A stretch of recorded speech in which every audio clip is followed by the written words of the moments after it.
2014 के लोकसभा चुनाव में अपने चुनावी भाषणों में प्रधानमंत्री नरेंद्र मोदी कहा करते थे कि वो हर साल 2 करोड़ नौकरियां युवाओं को देंगे।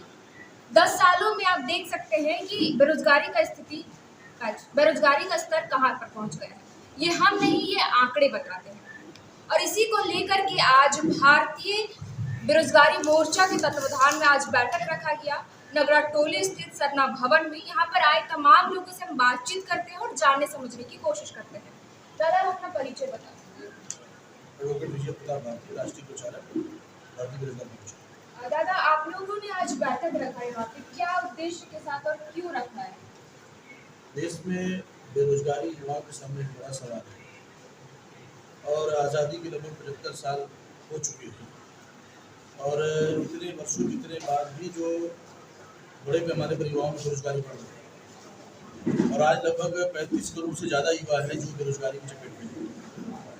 लेकिन इस मुद्दे को लेकर जो वर्तमान की जो सरकार है, भाजपा की सरकार, जो कि नरेंद्र मोदी जी कहते थे कि मैं 2 करोड़ युवाओं को रोजगार दूंगा, या जो विपक्ष में कांग्रेस या कांग्रेस गठबंधन के लोग हैं, कोई भी इसको मुद्दा नहीं बना रहा है और वर्तमान में जो चुने हुए सांसद है, विधायक है, वो भी इस मुद्दे को उठा नहीं रहे।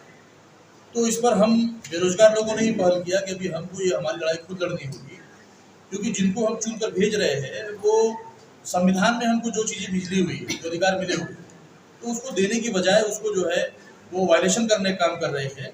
चाहे वो शिक्षा का सवाल हो, चाहे वो रोजगार का सवाल हो, या किसानों का जो मामला, बहुत सारे मतलब हर तमाम जो लोग हैं वो समस्याग्रस्त है और इस पर सरकार की तरफ से कोई पहल नहीं की जा रही। इसलिए हम युवाओं ने बेरोजगारों की संसद, ये हम लोगों ने अभियान चलाया है। इसको हम लोगों ने महाराष्ट्र से शुरू किया और अभी हर राज्यों से होते हुए भी आज 3 मई को झारखंड में है, इसके बाद आगे नेक्स्ट उड़ीसा और पश्चिम बंगाल में। भारतीय बेरोजगार मोर्चा देश भर के कोने-कोने में जी अलग अलग राज्यों, ये हम लोग भारत के 11 राज्यों के 25 जिलों में कर रहे हैं और इसके बाद हमारा दूसरा चरण है। इस तरीके से हम लोगों ने पूरा चरणबद्ध आंदोलन रणनीति बनाई है और इस मुद्दे को हम उठा रहे हैं। अभी हम लोगों से इस मुद्दे के माध्यम से, इस बेरोजगार संसद के माध्यम से जो विधानसभा में है, जो लोकसभा में बैठे हुए, राज्यसभा में बैठे हुए, उन तक ये बात पहुँचा रहे हैं कि हमारी बेरोजगारी का जो सवाल है, अगर इसको आप हल नहीं करते तो हम युवा जिस संसद में बैठकर आप हमें बरगलाने का काम कर रहे हो और हमारे विरोध में काम कर रहे हो और ऐसी पॉलिसी बना रहे हो जिससे कि हम बड़े पैमाने पर युवा बेरोजगार हो रहे हैं, तो हम उस संसद में भी आने का काम करेंगे। तो इस माध्यम से हम लोगों ने इसलिए बेरोजगारों की संसद लगाई और इसके माध्यम से बड़े पैमाने पर जो हमारा युवा है उसको हम लोग ऑर्गेनाइज कर रहे हैं और वो ताकत इकट्ठा कर रहे हैं और ताकत इकट्ठा होने के बाद इस संसद को भी बदलने का काम करेंगे। बाकी यहाँ पे और लोग हैं, उनसे भी बातचीत करते हैं। दादा, आप अपना परिचय बताएंगे? मेरा नाम मुरलीधर राम है और मैं प्रचारक भारतीय बेरोजगार मोर्चा।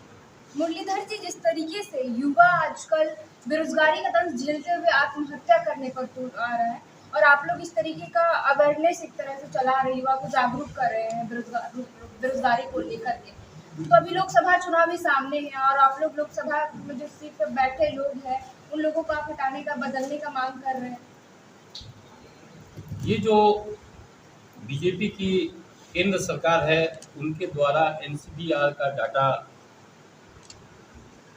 वेबसाइट पे दिया जाता है और उसमें ये 2021 का जो अद्यतन डाटा है उसमें उन्होंने दिखाया है कि 1,64,033 लोग आत्महत्या करके अपनी जीवन लीला को समाप्त किए, जिसमें 34% ऐसे लोग हैं जिनकी आयु सीमा 18 से 30 वर्ष का है और 31% ऐसे लोग हैं जिनकी आयु सीमा 30 से 40 वर्ष की है। ये युवा, और इसमें जो बेरोजगारी के कारण जो आत्महत्या युवाओं ने किया है, प्रत्येक दिन 38 लोग बेरोजगारी के कारण निराश होकर, हताश होकर अपने जीवन लीला को समाप्त कर रहे हैं। ये भयंकर परिस्थिति इस देश में इन शासकों ने 75 साल के तथाकथित आज़ादी में लाकर हमारे मूल निवासी एसटी, ओबीसी और माइनॉरिटी के लोगों को खड़ा कर दिया है। तो हम युवाओं, बेरोजगारों का सांसद लगाकर ये जानकारी हम अपने लोगों को दे रहे हैं ताकि इस भयंकर परिस्थिति से लड़ने भिड़ने और समाधान करने का पहल हम खुद अपने हाथों में लेना चाहते हैं। ज्यादातर यहाँ पे युवा है, युवा वर्ग के लोग इस बैठक में शामिल, उनको क्या आप संदेश दे रहे हैं?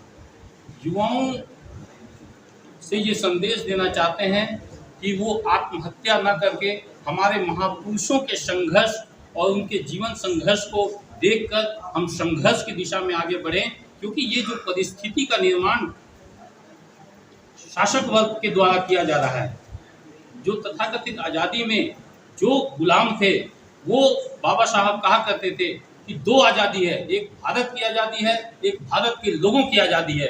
तो 15 अगस्त 1947 को भारत तो आज़ाद हो गया, लेकिन 75 साल के बाद भी हमें ये एहसास है, क्योंकि हमारे महापुरुषों ने उसी समय कही थी ये आज़ादी झूठी है, देश की जनता भूखी है, और उस बात को हम 75 साल के बाद समझ पाए कि सचमुच ये आज़ादी झूठी है। हम इस व्यवस्था के खिलाफ नौजवान युवाओं को संदेश देना चाहते हैं कि वो आत्महत्या न कर, क्योंकि उस जो आत्महत्या का कारण बेरोजगारी है, ये बेरोजगारी दुश्मनों के षड्यंत्र के द्वारा तैयार किया हुआ है। इससे संघर्ष करने की दिशा में अपने आप को सामने लाएं। हमारे साथ भारतीय बेरोजगार मोर्चा के राष्ट्रीय अध्यक्ष हैं, हम राष्ट्रीय प्रभारी हैं, हम इनसे बातचीत करते सिद्धांत मौर्य जी हैं। क्या कुछ कहेंगे इस तरीके से जो बेरोजगारी का स्तर बढ़ते ही जा रहा है पूरे देश भर में, और आप लोग ये पहल कर रहे हैं, युवाओं को जागरूक कर रहे हैं? बेरोजगारी आज वर्तमान समय ऐसी प्रचंडा निर्माण हो रही है कि नरेंद्र मोदी जी एक स्लोगन हम लोगों को दिए था। स्लोगन ये था कि आत्मनिर्भर भारत, आत्मनिर्भर भारत। मगर बेरोजगारी का आलम यहाँ तक पहुँच गया कि आज वर्तमान समय में ये आत्मनिर्भर भारत आत्महत्या वाला भारत बन गया। जैसा कि एक रिपोर्ट भी है NCRB के संदर्भ में, जो ये रिपोर्ट ये बात कह रही है कि बेरोजगारी की वजह से और उनकी रोजगार ना मिलने की वजह से 1,64,000 ऐसे नौजवान आत्महत्या करने को मजबूर हैं। इतनी ही नहीं बल्कि अभी एक सामना नाम का अखबार है, का रिपोर्ट है, वो जनवरी माह में रिपोर्ट आई। वो सामना नाम के अखबार का रिपोर्ट यहाँ तक कह दिया कि 20 करोड़ लोगों की आबादी ऐसी है जो भूखे पेट सोने को मजबूर है। इसका मतलब ये आने वाले समय में अगर वो 20 करोड़ लोग भूखे पेट सोने को मजबूर हैं, इसका यह समझा जाता है कि बेरोजगारी के कारण आने वाले समय में देश में नरसंहार होने की परिस्थितियां निर्माण होगी। तो ये नरसंहार होने की जो परिस्थितियां हैं और युवाओं बेरोजगारों के अंदर जो आत्मसम्मान, आत्मबल और उनके अंदर जो आत्महत्या करने की एक मनोवैज्ञानिक प्रवृत्ति निर्माण हो गई हो, उसको हम खत्म करना चाहते हैं और इनके अंदर एक जागृति करके हम आंदोलन, क्योंकि अब ये मांगने से नहीं मिलने वाला अधिकार मांगने के बजाय हम यहाँ पर तैयारी कर रहे हैं कि अब आपको आंदोलन की दिशा पर काम करना चाहिए, क्योंकि हमारे महापुरुषों ने आंदोलन किया है तो आज इतना बड़ा अधिकार हमें मिला है। तो हम भी अगर इस देश में शासक वर्ग बन जाते हैं तो बड़े पैमाने पर हमारे अधिकार जो आज खत्म हो रहे हैं उस अधिकार को बचा सकते हैं, रोक सकते हैं। इसी के सिलसिले में हम लोग देश के 11 राज्यों में ऐसे 25 संसद का कार्यक्रम बुला रहे हैं। केवल मात्र ये आपके झारखंड में नहीं है, बल्कि अभी हम कल बिहार के 2 जगहों पर बेरोजगारों की संसद कार्यक्रम करके आए हैं। तो झारखंड में है, आज झारखंड में है, फिर इसके बाद हमारा अगला कार्यक्रम होगा उड़ीसा में, उड़ीसा के बाद वेस्ट बंगाल के 2 कार्यक्रम होगा। इस तरीके से देश के 11 राज्यों में अभी फर्स्ट हम लोग, ये पहले चरण का हमारा आंदोलन है, ये कार्यक्रम भी नहीं हम मानते हैं। हमारा मानना है कि आंदोलन है, आंदोलन का ये पहला चरण है। अगर इसके बावजूद भी हमारे मुद्दे पर, बेरोजगारी के मुद्दे पर अगर ये शासक वर्ग यानी हमारे वोटों से चुन करके गए हुए जो ये लोक प्रतिनिधि है, अगर हमारे मुद्दे पर बोलने को तैयार नहीं है तो हमें आंदोलन के लिए मजबूर कर सकते हैं। अगर आंदोलन के लिए मजबूर कर सकते हैं तो हम आंदोलन की तैयारी करने के लिए ये सारा संसद मिला। अच्छा, आपने कहा अभी कि जो आप लोगों का पहला चरण है एक आंदोलन की तरह है, तो ये 10 सालों के बाद ही क्यों, जो बेरोजगारी धीरे धीरे बढ़ रही थी तब क्यों नहीं? हम लोग ऐसी बात नहीं है कि 10 साल के बाद ही क्यों, बल्कि इसलिए आज करने की वजह पड़ी क्योंकि आज बड़े पैमाने पर उसका हो गया, हमारे साथ धोखेबाजी हुई। इससे पहले जिन लोगों ने शासन व्यवस्था में थे वो लोग जो धोखेबाजी किए, वो धोखेबाजी की वजह से हमारे युवाओं में समझ निर्माण नहीं हुई। मगर आज वर्तमान की जो सरकार है 10 साल से निरंतर ये बड़े पैमाने पर युवाओं बेरोजगारों के साथ धोखेबाजी की। ये धोखेबाजी करने की वजह से, और देश में अभी 10 साल के अंदर 37% युवा की रिपोर्ट आई थी। 37% भारत में सबसे ज्यादा युवा है दुनिया के सबसे अन्य रैंकिंग के आधार पर देखा जाए तो युवा वर्ग यहाँ पर ज्यादा है। और इसका मतलब युवा वर्ग ने ही चुन करके इनको विधानसभा में भेजा, युवा वर्ग ने ही चुन करके इनको लोकसभा और प्रधानमंत्री तक बनाया। और जो जिन युवाओं ने प्रधानमंत्री तक बनाया अपना वोट दे करके, अपने आप को कुर्बान करके, आज उन्हीं युवाओं के साथ इन्होंने धोखेबाजी कर रहे हैं। इसलिए हम लोगों ने ये काम करना शुरू किया और ये निरंतर करते रहे। पर कई ऐसे युवा है जो प्रधानमंत्री के बात पे ही वो इंस्पायर हो करके वो चाय वाला सब करोड़पति तक बन गए। आत्मनिर्भर के नाम से प्रधानमंत्री एक नौटंकीबाज तरीके से नौटंकी करते हैं। जब बेरोजगारी का मामला आया, बेरोजगारी पर इस देश में NSC एक आयोग, नेशनल स्टैटिस्टिक कमीशन एक आयोग, ये 2006 में कमीशन बनाया गया। इस कमीशन का रिपोर्ट 2017 में आना था। 2017 के रिपोर्ट के अनुसार वो कमीशन के चेयरमैन जो PV मोहनन उसके चेयरमैन थे। ये चेयरमैन ने कहा कि बेरोजगारी बड़े पैमाने पर बढ़ गई है, जो 2017 के रिपोर्ट के दौरान था। तो ये नरेंद्र मोदी के ने उसके ऊपर एक फोर्स लगाया कि आपको ये काम नहीं करना है, पब्लिश नहीं करना। बेरोजगारी की जो समस्या है, जो डेटा आया है, इसको आपको समाज में पब्लिश नहीं करना। तो इतना ज्यादा प्रताड़ित किया गया उस चेयरमैन को। चेयरमैन ने 29 जनवरी 2019 को इस्तीफा दे दिया। इसका मतलब ये समझ में आया, जब ये इस्तीफा दिया, बैकग्राउंड समझने की जरूरत है, जब इस्तीफा दिया तब नरेंद्र मोदी ने चुनावी स्टंट में ये कहना शुरू किया, क्योंकि समाज में चर्चा होना शुरू हो जाता कि NSC का आयोग चेयरमैन का आदमी, चेयरमैन ने इस्तीफा दे दिया। तो क्यों दिया? ये चर्चा होता, इसलिए चर्चा होता कि बेरोजगारी के मुद्दे पर इन्होंने दिया। मगर ये मामला युवाओं को जाए ना, इसलिए नरेंद्र मोदी ने एक ढकोसला नौटंकी किया कि पढ़े लिखे नौजवानों को पकौड़ा तलना भी रोजगार है। अब युवा बेरोजगार को जो रोजगार मांगने का अधिकार लेना चाहिए था, छीनना चाहिए था कि हमें नौकरी दो, वो अब क्या करने लगा, पकौड़ा तलना ही रोजगार मानने लगा। ये समस्या आ गई। इससे ये समझ में आता है कि वास्तविक मुद्दे से भटका करके ये लोग गलत मुद्दे की ओर हमारे युवाओं को इन लोगों ने बरगला करके लेके गए। यही वजह है कि जो थोड़ी बहुत अंधभक्त टाइप के युवा है वही उनकी बात मानते हैं। अगर अंधभक्त टाइप की मानते नहीं तो फिर एक बड़े पैमाने पर युवा यहाँ पर क्यों इकट्ठा होते हैं? और हम देश भर में युवाओं को इकट्ठा कर रहे हैं, बेरोजगारों को इकट्ठा कर रहे हैं। तो क्षणिक 1-2% युवा जो उनके अंधभक्त टाइप के हैं, तो वो इस बात को मान सकते हैं कि नरेंद्र मोदी बहुत अच्छा काम किए। मगर 99% युवा जो है वो इस बात को मानते हैं कि हमारे साथ धोखा और छुड़ावा हुआ। एक बात जो अभी बार बार अपने देश में युवाओं को बरगलाने का काम किया जा रहा है कि हिंदू राष्ट्र, तो इसमें बड़े पैमाने पर युवाओं को उसमें शामिल किया जा रहा है। लेकिन जो लोग हिंदू राष्ट्र बनाने की बात कर रहे हैं, चाहे वो धीरेन्द्र शास्त्री हो कि बड़ा वो यूट्यूब पे चर्चा में है, जो है वो भी हिंदू राष्ट्र का समर्थन कर रहे हैं। मोहन भागवत जी बोल रहे हैं हिंदू राष्ट्र बनाया जाएगा। तो मेरा ये कहना है कि युवाओं को ये बरगलाने का काम किया जा रहा है।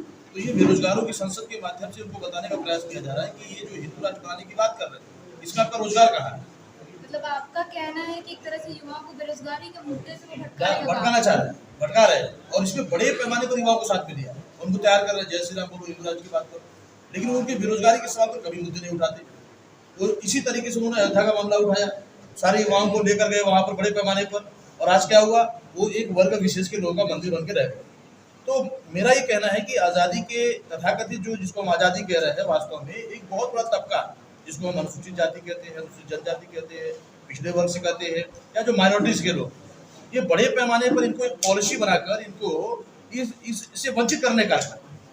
क्योंकि ब्राह्मणिकल जो सिस्टम है उसमें लिखा हुआ, अनुस्मृति लिखा हुआ है, उसमें उनको संपत्ति के अधिकार से वंचित किया गया। अब जब इनको रोजगार ही नहीं मिलेगा तो संपत्ति कहाँ से आएगी? तो एक अप्रत्यक्ष रूप से देश के अंदर एक मनुस्मृति को लागू करने के पॉलिसी पर काम किया जा रहा है और इसमें युवाओं को बरगलाया जा रहा है। तो इसलिए हम युवाओं को ये बताना चाहते हैं कि ये जो हिंदू राष्ट्र की संकल्पना है ये आपके पैरों पर कुल्हाड़ी मारने जैसा है, आपको बेरोजगार बनाने का एक आंदोलन है। आपका रोजगार का सवाल खड़ा ना हो उसके लिए हिंदू राष्ट्र की बात की जा रही है, इस बात को समझना हो।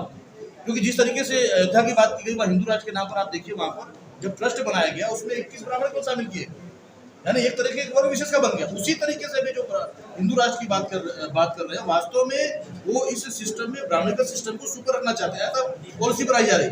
तो युवाओं को इस बात को समझना होगा कि हिंदू राष्ट्र में हमारा हित नहीं है, हमें रोजगार चाहिए। भारत के संविधान में रोटी, कपड़ा, मकान, शिक्षा, स्वास्थ्य की व्यवस्था की गई है और इसकी बात को कोई संसद नहीं उठा रहा है, कोई विधानसभा नहीं उठा रही है, यहाँ तक कि इस पर जितने भी मुख्यमंत्री या प्रधानमंत्री बने हुए वो भी नहीं उठा रहे हैं। इसलिए युवाओं को ये सवाल उठाना पड़ेगा जो कॉन्स्टिट्यूशनल है और हमको संविधान को जानकर संविधान में लड़ना होगा, तभी वो अमल में आएगा। वरना इस देश के अंदर देखा जाए तो वो लोकतंत्र को ही खत्म कर दिए। चुन के तो लोकसभा और विधानसभा में आप ही भेजते हैं। चुनकर, हाँ ये आपका जरूर कहना है कि चुनकर हमारे लोग भेजते हैं, लेकिन वर्तमान में जो चुनाव पड़ा नहीं, अभी 8 अक्टूबर 2013 को सुप्रीम कोर्ट का ऑर्डर आया कि ईवीएम से फ्री, फेयर एंड ट्रांसपेरेंट चुनाव नहीं होता। ये बात आपको मालूम हो, लेकिन इस बात को किसी मीडिया ने नहीं उठाया। तो मैं कहना ये चाहता हूँ कि जब सुप्रीम कोर्ट इस बात को मान रही है कि ईवीएम में धोखाधड़ी हो रही है जिसकी वजह से ये चुनकर आ रहे हैं, तो ये बिल्कुल हम नहीं मान सकते कि युवाओं ने चुनकर उनको भेजा है। ये धोखाधड़ी करके ईवीएम से आ रहे हैं। इसलिए जब युवा बेरोजगारी का सवाल उठा रहा है तो वो उस बेरोजगारी के मुद्दे पर एक बड़ा आंदोलन न खड़ा करे जिससे उनकी सरकार जा सकती है। एक बड़ा आंदोलन हो सकता है जिससे ईवीएम का जो मामला है वो उसका बंदोबस्त हो सकता है। तो इसलिए वो हिंदू राष्ट्र की तरफ डाइवर्ट कर रहे हैं। तो इसलिए ये हमारे युवाओं को समझना चाहिए कि हिंदू राष्ट्र हमारे लिए छलावा है। हमारे लिए जो रोटी, कपड़ा, मकान, शिक्षा, स्वास्थ्य की व्यवस्था जो संविधान ने की है, हमको वो चाहिए, उसको उसकी पूर्ति होनी चाहिए और ये हिंदू राष्ट्र में संभव नहीं, क्योंकि वो हिंदू राष्ट्र का मतलब ब्राह्मण राष्ट्र। भारतीय बेरोजगार मोर्चा के बैनर तले आज बैठक रखा गया था सरना भवन के पास, नगरा टोली स्थित सरना भवन में, जहां पर तमाम युवाओं को ये अवेयर किया जा रहा था कि अपने मुद्दों को लेकर के किस तरीके से लड़े और एक आंदोलन मतलब देशव्यापी एक आंदोलन करें अपने मुद्दों को लेकर के। और यहाँ पर युवा वर्ग के लोग ज़्यादातर आए हैं। यहाँ पर आए युवाओं से बातचीत करते हैं और समझने की कोशिश करते हैं। यहाँ पे जो बैठक रखी गई थी, भारतीय बेरोजगार मोर्चा, नाम ही है भारतीय बेरोजगार मोर्चा, जो पूरे देश के अंदर चल रहा है।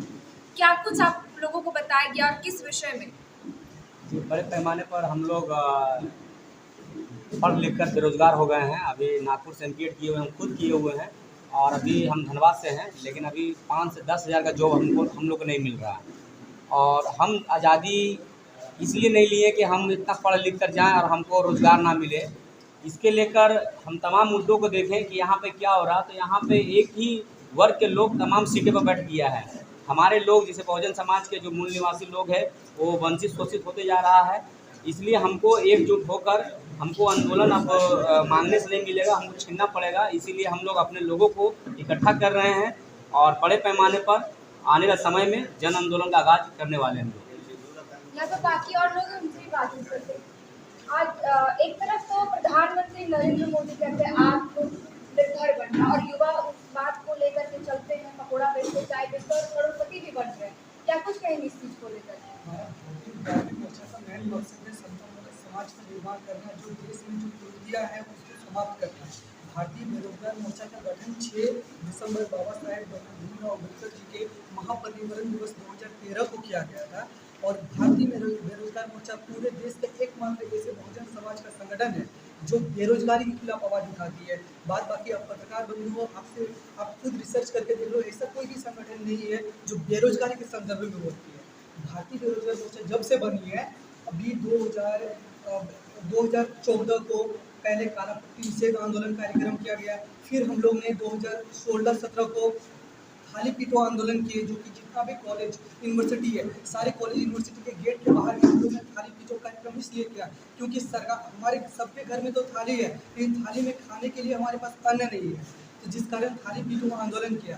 पिछले साल 2022 में देवघर में जो एयरपोर्ट का उद्घाटन होने वाली थी, प्रधानमंत्री नरेंद्र मोदी जी पहुंचे हुए थे, उससे एक दिन पहले हम लोग देवघर में 2022 को भारतीय बेरोजगार मोर्चा का बहुत बड़ी रैली किया बेरोजगारी के संदर्भ में। हमारे भारतीय बेरोजगार मोर्चा का कार्यक्रम हर साल चलती है। ये 2023 की कार्यक्रम है।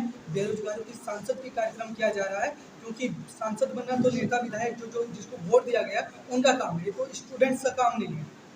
पर हम लोग, क्योंकि हम लोग उनको वोट दे करके सांसद में भेजे हैं और वो हमारे काम को नहीं करता है, तो जिसके कारण हमें मजबूरन हमें खुद बेरोजगारों की संसद लगाने का आवश्यकता पड़ी है। ये बेरोजगारों की संसद की जो दूसरी चरण है, अभी हम लोग बेरोजगार जोड़ो कार्यक्रम करेंगे। ये खत्म होगी, इससे कुछ दिन बाद से बेरोजगारों को जोड़ेंगे। बेरोजगारों को जोड़ करके हम लोग सांसद भवन में तैयार करेंगे। यहाँ पर आप आए, आप कहाँ से आए? जामताड़ा जिले से आए हैं। जामताड़ा जिले से इतने दूर से आप यहाँ आ गए इस कार्यक्रम में। क्या कुछ आप समझ इस कार्यक्रम में?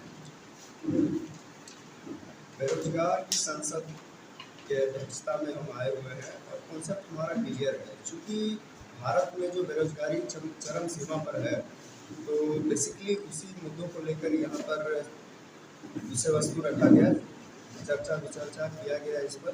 और मैं आपके माध्यम से पूरे देशवासियों को बताना चाहूँगा, विशेषकर युवा वर्ग के लोगों को बताना चाहूँगा कि बेरोजगारी, जब संवैधानिक पद पर हमारे प्रधानमंत्री बोलते हैं युवाओं के लिए कि आप पढ़ लिख करके पकौड़ा दीजिए, तो उससे अंदाज़ा लगाया जा सकता है कि सरकार हमारे लिए क्या सोच रही है।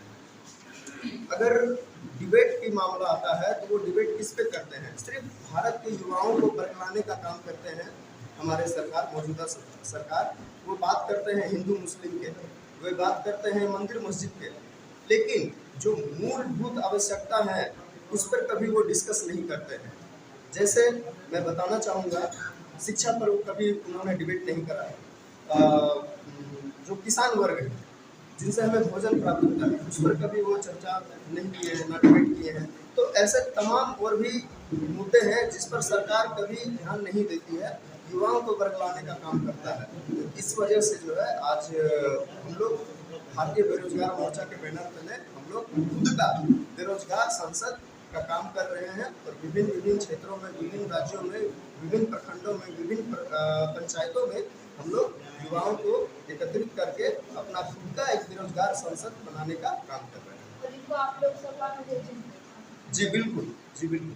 तो आपने सुना कि जो यहाँ भारतीय बेरोजगार मोर्चा के बैनर तले आज बैठक रखा गया था बेरोजगार संसद को लेकर के कि आने वाले समय में इन्हीं लोगों में एक संसद चुना जाए जो इन मुद्दों को लेकर के आए और उनकी मुद्दों पर काम करे।